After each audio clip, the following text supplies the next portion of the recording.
இன்னைக்கு நமக்கு 5 kilo brownie order வந்திருக்கு. நம்ம போட்டோ ஃப்ரேம் கஸ்டமர் நிறைய பேர் எங்களுக்கு ப்ரௌனியும் கொரியர் பண்ணி விடுங்கன்னு கேட்டிருந்தாங்க. நாங்களும் அவங்க கேட்ட மாதிரியே தமிழ்நாடு ஃபுல்லா டோர் டெலிவரி பண்ணிட்டு இருக்கோம். நம்ம கிட்ட ப்ரௌனி ஆர்டர் பண்ண கஸ்டமர் எல்லாருமே ரொம்ப சூப்பரா இருந்துச்சுன்னு சொல்லியிருந்தீங்க.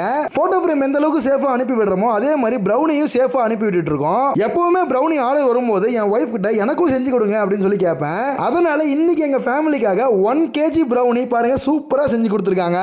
என் ஒய்ஃப் ப்ரௌனி எப்பவுமே சாஃப்டா செய்வாங்க. வாயில வச்ச உடனே கரைஞ்சிருந்தா பாத்துக்கங்களேன். ப்ரௌனியை கட் பண்றதுக்கு நானும் என் ஒய்ஃபுக்கு ஹெல்ப் பண்ணேன். கட் பண்ணிட்டு நான் ஒரு பீஸ் எடுத்து சாப்பிட்டேங்க. உண்மையிலே வேற லெவல் டேஸ்ட். நம்ம ரெயின்ஸ்கா பாப்பாக்கும் ஒரு பீஸ் கொடுத்தேன் பாருங்க, சாப்பிட்ட உடனே குஷி ஆயிட்டாங்க. ஹோம் பேக்கிங் ப்ரௌனி தான் உங்க எல்லாருக்குமே பிடிக்கும். 1 கிலோல இருந்து 20 கிலோ வரைக்கும் நீங்க எத்தனை கிலோ கேட்டாலும் நாங்க ரெடி பண்ண தயாரா இருக்கோம். ரெடி பண்ணி இந்த மாதிரி பாக்ஸ்ல பபிள் கவர் போட்டு சேஃபா கொரியர் அனுப்பி விட்டுருவோம். ஓகே गाइस, உங்களுக்கும் ப்ரௌனி வேணும்னா இந்த வாட்ஸ்அப் நம்பருக்கு மெசேஜ் இல்ல கால் பண்ணுங்க. உங்க ஆர்டர் பிளேஸ் பண்ணுங்க.